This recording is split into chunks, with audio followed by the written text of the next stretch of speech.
Sahabatku, pernahkah kita menyadari keistimewaan surah Al-Ikhlas?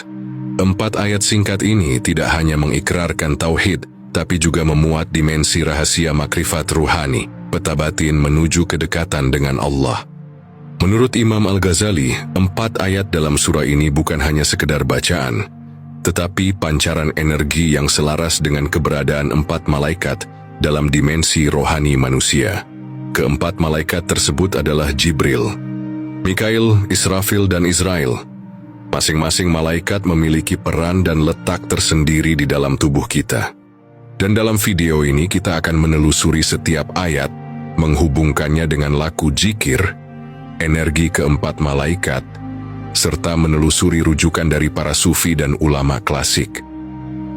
Tapi sebelum Anda menyimak lebih lanjut video ini, silahkan subscribe channel Jalazat TV ini, agar tetap bisa menghadirkan video-video tentang Islam dan kehidupan spiritualnya. Silahkan juga share video ini kepada orang-orang terdekat Anda, agar mereka juga bisa merasakan manfaatnya.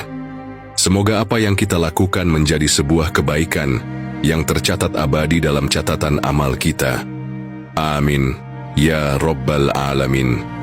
Sahabatku, ketika membaca surah Al-Ikhlas, pernahkah Anda merasakan sebuah getaran halus yang menyentuh batinmu? Jika Anda belum menyadarinya, ketahuilah, surah pendek ini menyimpan rahasia besar yang istimewa. Ya, bukan sekadar pengakuan keesaan Allah, seperti yang disampaikan oleh Ibnu Katsir dalam tafsirnya, bahwa surah Al-Ikhlas menegaskan keesaan Allah, yaitu tauhid rububiyah dan tauhid uluhiyah, dan menolak segala bentuk sekutu. Tetapi surat ini juga merupakan peta batin yang membuka pintu-pintu langit dalam diri kita. Ia adalah jembatan antara zahir dan batin, antara akal dan ruh, serta antara dunia dan akhirat. Dalam Ihya Ulum Al-Dan, Imam Al-Ghazali menegaskan bahwa zikir dan tafakur Al-Ikhlas membuka pintu ilmu laduni, ilmu langsung dari Allah tanpa perantara guru manusia.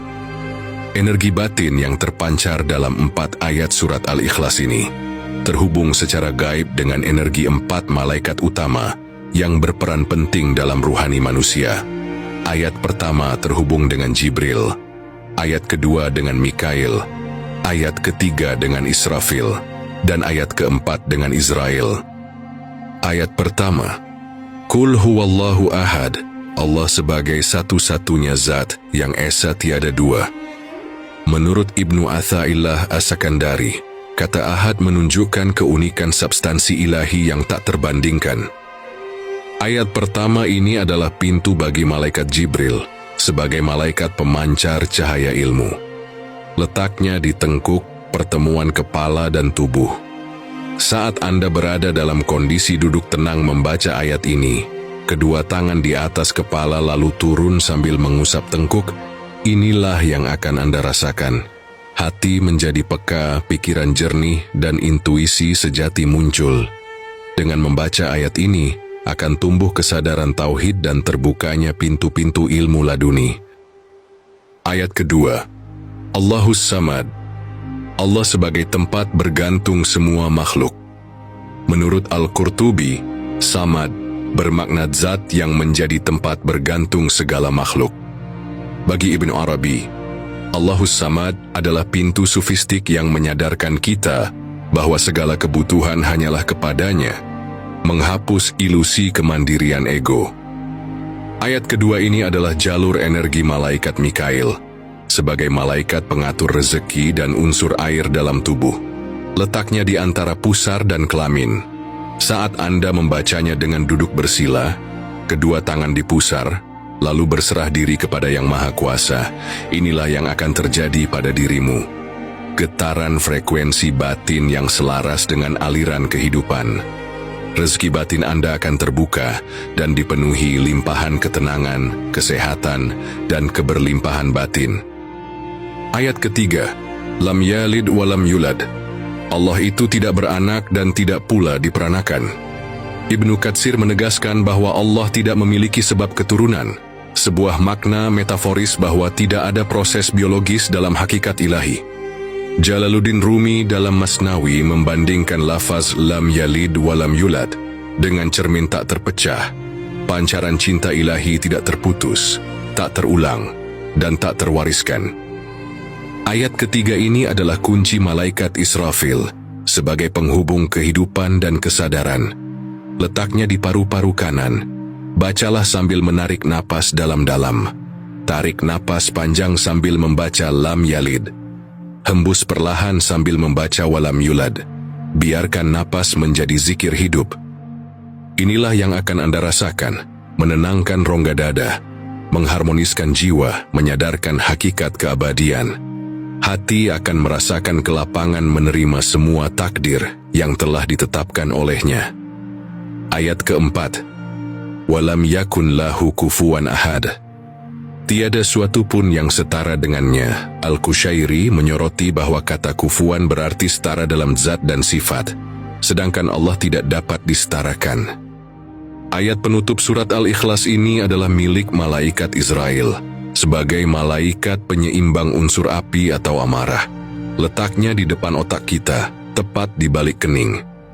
Saat Anda membacanya sambil mengusap dahi, inilah yang terjadi pada diri kita. Ego dan amarah tertundukkan. Akal disinari kesadaran, menjadikan jiwa terjaga dari hawa nafsu, dan menyadarkan kehambaan total.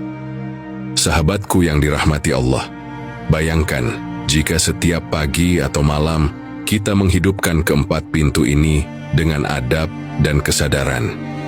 Kita akan merasakan ketenangan hidup, bahkan ketika dihadapkan dengan ujian atau masalah, karena terbukanya pintu-pintu penerimaan akan ketetapan Allah dalam hati kita. Kita akan senantiasa disinari oleh cahaya keikhlasan dalam setiap tindak tanduk perilaku keseharian. Dan secara spiritual, kita tumbuh seperi pohon yang berakar kokoh di bumi, tetapi pucuk-pucuknya menjulang ke langit. Sahabatku, sebagai penutup, surah Al-Ikhlas bukan sekadar bacaan pendek. Ia adalah mazmur tauhid, peta sufistik, dan jembatan antara lahir batin. Dengan menghidupkan setiap ayat melalui laku zikir, kita mengaktifkan sinergi malaikat Jibril, Mikail, Israfil, dan Israel dalam diri. Semoga kita mampu mengamalkannya secara istiqomah dalam kehidupan, sehingga meraih berbagai keistimewaan dari surat ini. Silahkan bagikan video ini kepada yang lain, agar mereka juga memperoleh pencerahan yang berharga, manfaat yang tak terduga dari rahasia besar makrifat surat Al-Ikhlas ini.